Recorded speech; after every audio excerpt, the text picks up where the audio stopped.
When a couple splits up, everybody wants to know why. Did somebody have an affair? Was there a big fight? In truth, most of the time when couples break up, it's not a big thing. It's the numerous little things that they forgot to do to show love to each other. So today on Reaction Reset, I'm going to talk about 6 everyday things that can ruin your relationship.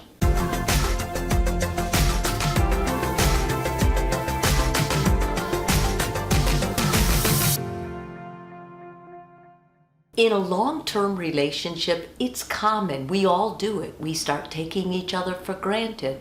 We forget to appreciate each other. And these things overall go on in all relationships, strong or not. It's normal to make mistakes in long-term relationships. The big thing is relationships that are good learn to forgive. They also learn to get reacquainted, to appreciate, to try new things.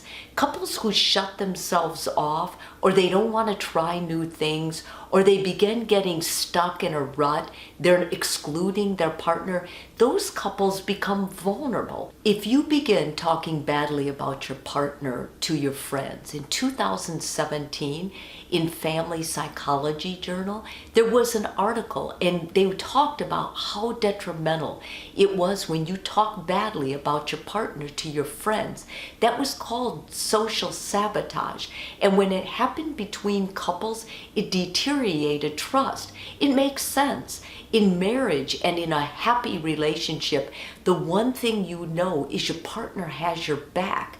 If you're throwing them out to the wolves of your friends and family and talking about their weaknesses, it makes sense that you're going to actually deteriorate the trust between the two of you. You're dishonest about finances.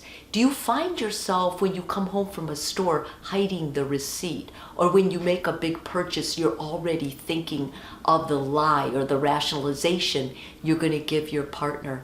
When you hide your finances or you're not completely transparent and honest, you're basically telling your partner, I don't trust you. It is a form of betrayal, very much like cheating on them in an emotional sense, except you're using something very powerful that the two of you are supposed to use to build a future together. You're using your finances. When you display contempt to your partner, that's one of the biggest predictors of divorce. When you feel contempt toward your partner, you're basically telling them, I'm disgusted with you. I'm superior to you. You can see it with motions such as eye rolling or maybe even putting a little dig in and saying it. This is very hurtful to the relationship. It makes your partner feel humiliated. And if it's done more than once or twice in your marriage, you are putting your marriage in a very precarious situation because your partner no longer really believes that you think you're equals. Your partner may think that you believe they're stupid or less than you. This creates poor communication.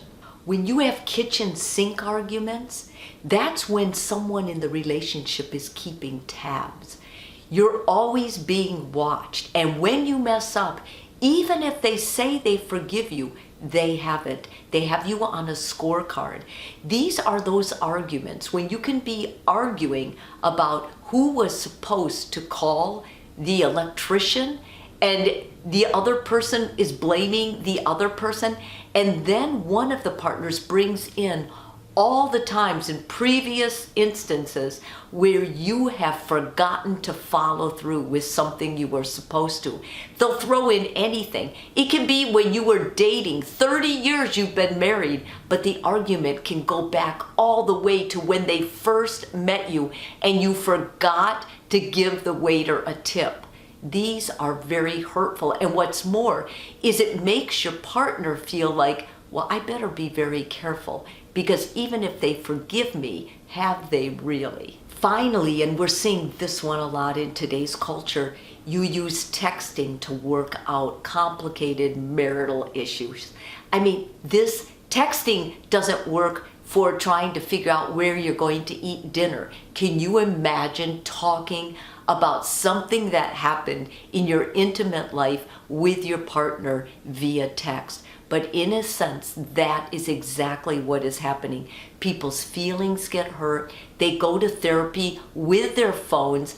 I have to read exactly what each person has said on text.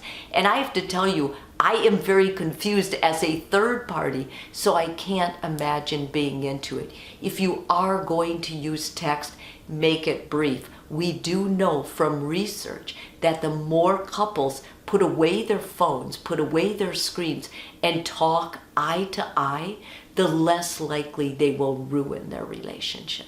Marriage is work for everybody, but don't blame your partner for your unhappiness. Rather, accept it. Marriage is not supposed to make you happy.